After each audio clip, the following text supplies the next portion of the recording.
보통 연애를 할 때 상대방의 마음을 얻기 위해서 노력을 하게 되죠. 자신이 좋아하는 상대를 위해서 어떤 것도 마다하지 않고 할 수 있게 됩니다. 식사도 그 사람이 먹고 싶은 것으로 먹고, 그 사람이 가보고 싶은 곳으로 가고, 그 사람이 하고 싶은 것을 하고, 그 사람의 마음을 얻기 위해서 열심히 하게 되죠. 지극히 정상적인 행동입니다. 사람은 자신이 좋아하는 연애 상대가 생기면 그렇게 행동하게 됩니다. 다만 이때 사람은 이성이 무뎌지게 됩니다. 이성적인 사고 판단이 둔해지게 되죠. 사람은 이성적인 동물이죠. 물건을 살 때도, 공부를 할 때도, 자신의 진로를 결정하기 위해서 고민을 할 때도 항상 이성적으로 생각하고 판단합니다. 이성적인 사고와 판단은 감정적인 행동, 충동적인 행동들보다 훨씬 더 자신에게 이익이 되는 경우가 많습니다. 따라서 모든 일의 결정에는 감정적인 판단보다 이성적인 판단을 해야 하는 경우가 훨씬 더 많죠. 하지만 사람은 연애 문제에 있어서는 이성적인 판단을 제대로 하지 못하는 경우가 많습니다. 오로지 지금 이 사람의 마음을 얻는 일에만 집중해서 모든 것을 쏟아붓는 경우가 많죠. 특히 연애 초보의 경우에 앞뒤 생각을 하지 않고 그 사람의 마음을 얻기 위해서 모든 것을 다 줬다가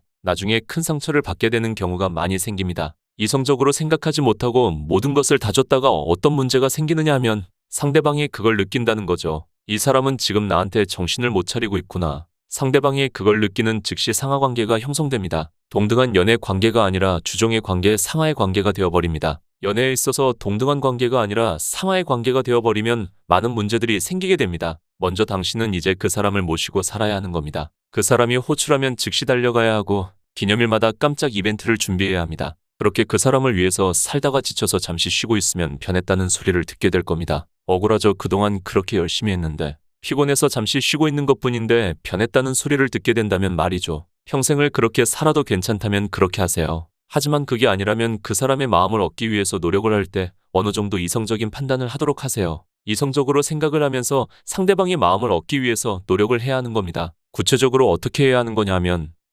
상대방에게 마음을 표현할 때 강대국에게 조공을 바치듯이 하지 마세요. 그건 자기 스스로 내가 당신의 속국이라고 말하는 것밖에 안 되죠. 동등한 관계에서 마음을 표현하는 겁니다. 친구에게 선물을 주듯이 마음을 표현하는 겁니다. 상대방도 우리는 동등한 관계이다라고 느낄 수 있게 말이죠. 동등한 관계로서 마음을 표현하고 연인 관계로 발전을 하지 못하게 된다면 거기에서 끝내는 게 좋습니다. 인연이 아님을 인정을 해야지. 그러지 못하고 미련을 버리지 못하면 상하의 관계가 되는 거죠. 앞에서도 말을 했듯이 그렇게 평생 살아도 좋다면 그렇게 하세요. 하지만 저라면 말이죠. 제 자신을 좀 더 사랑하겠습니다. 정상적인 연인 관계를 하지 못하고 또는 나에게 마음이 없는 그 사람에게 매달리느니 그동안 고생하고 노력한 제 자신을 토닥거려주고 힘내라고 해주는 게 좋을 것 같습니다. 자기 자신을 좀 더 멋진 사람으로 만드는 일에 노력을 하세요. 그게 나에게 마음 없는 사람에게 매달리는 일보다 훨씬 더 가치가 있습니다.